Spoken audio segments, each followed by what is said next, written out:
Hello, Dr. G here from naturalfoodsdiet.org.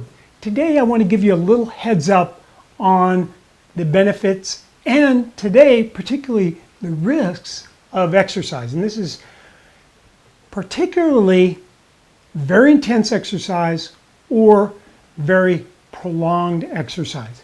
Now let me tell you a little story that may help to illustrate this. Okay, here's the scenario. A couple years ago, I entered a bike race. This is a big bike race in Tucson, happened to be 85 miles. I've actually won this race in the past, and I was training pretty hard, but I'm getting up there in the years. I mean, I won the race like 15 years ago. So getting close to 60, I'm not really expecting to win the race, but I know I do have the potential to finish in the top 10, and that was my goal. So I'm training hard. I'm going out for long hours training, and the race comes up, beautiful day. I get in the lead pack. The lead pack, probably 150 riders, which is typical for a big race like this. And about midway through the race, there's a critical point. And in this case, the critical point is a creek crossing where this big peloton of riders has to go through a narrow creek, and they actually have to get off their bikes and run with a bike for about a quarter of a mile. And so it breaks up there. And having done this race many, many times in the past, I know that if I'm not with the lead pack coming out of that creek crossing, that basically I have no chance of finishing in the top 10. But I rode near the front, stayed up there, got across the creek, was in the lead pack, was feeling pretty good, except that the pace had been particularly tough that year. There was a group of riders on the front that were time trialing it. And what that means is they would take the lead, one rider would take the lead and take the lead for 30 seconds, and then his friend would pull in front and take the lead for another 30 seconds, and then his friend would take the lead.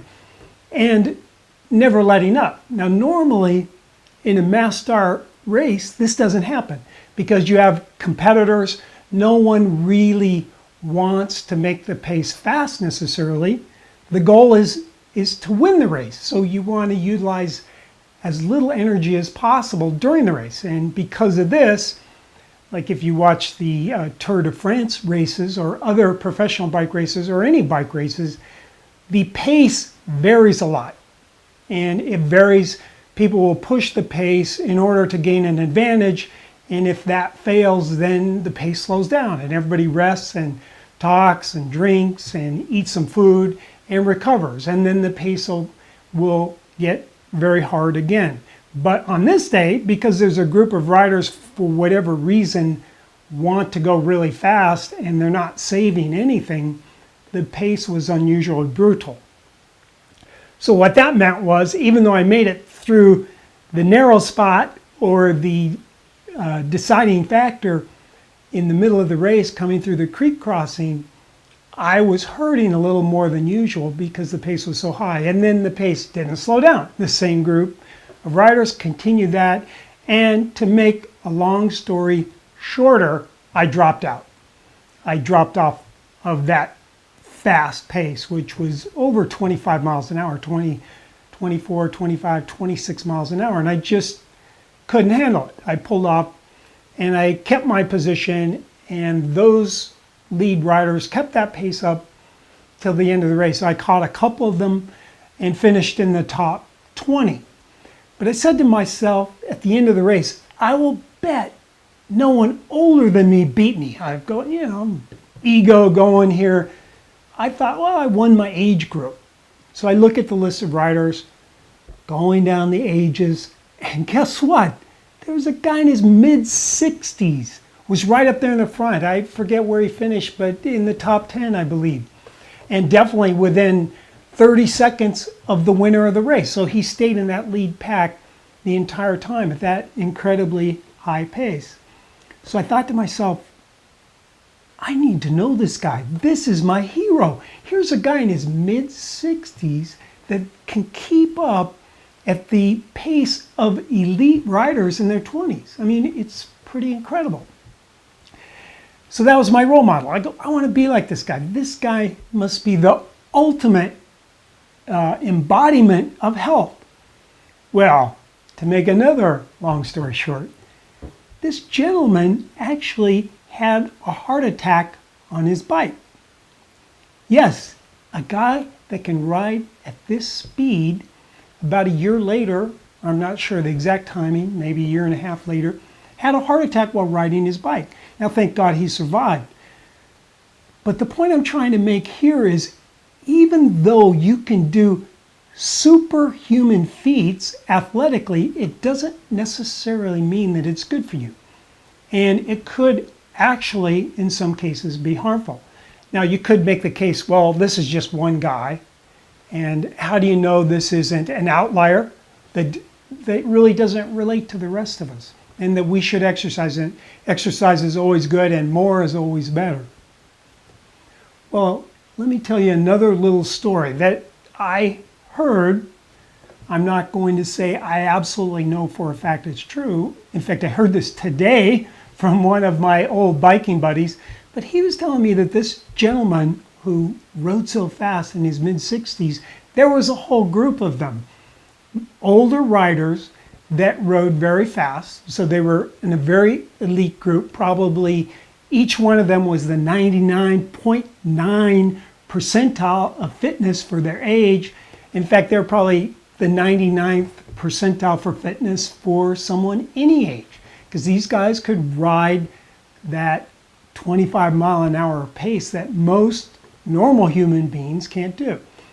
But they were older, and they rode together, and they rode every day, and they beat up on one another. They climb Mount Lemmon. They go out different highways every morning. They get out at the crack of dawn, 6 a.m., and they're out for a couple of hours of riding very, very fast. So this group of cyclists, this elite group of older cyclists, well, my friend told me today that of that group, which is only a dozen or so riders, 5 of them have had heart attacks.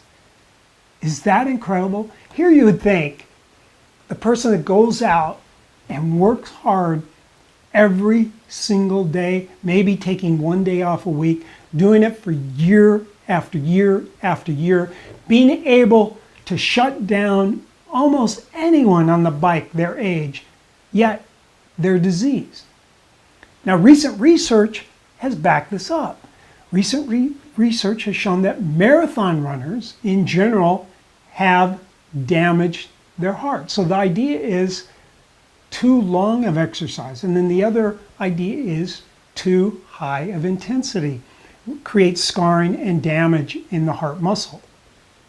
Now, it's true that people that do very high intensity exercise and people that do long duration exercise are at much increased incidence of atrial fibrillation, which is an abnormal rhythm in the heart that's caused by disruption of the electrical system within the heart.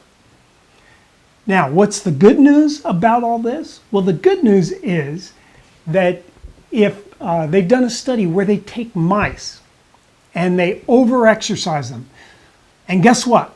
When they look at the hearts of the mice that over-exercise, their hearts have damage as well. They have the scar tissue just like the human athletes do.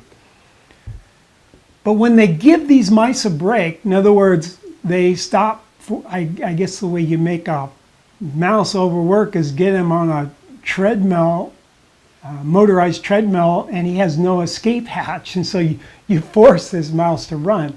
Well, when you get those mice off of that forced exercise, their hearts actually healed, and these damaging changes actually reverse. So that's great news for you and I, that if we've had this lifestyle, which I've had for years and years and years, but if we let up on the gas a little bit and we exercise more sensibly, have more rest, don't push as hard, don't go as long, then our heart will recover. And I found that certainly seems true in my case, where I was having some chest discomfort when going at those very high speeds, and now I can go at a very high speed and that has resolved. Now, believe it or not, Hippocrates, over 2,500 years ago, had a saying that relates to this. And his saying was, nourishment and exercise, not too much and not too little, are the pathway to health. So keep this in mind. Everything in moderation. This is Dr. G. Thanks for watching.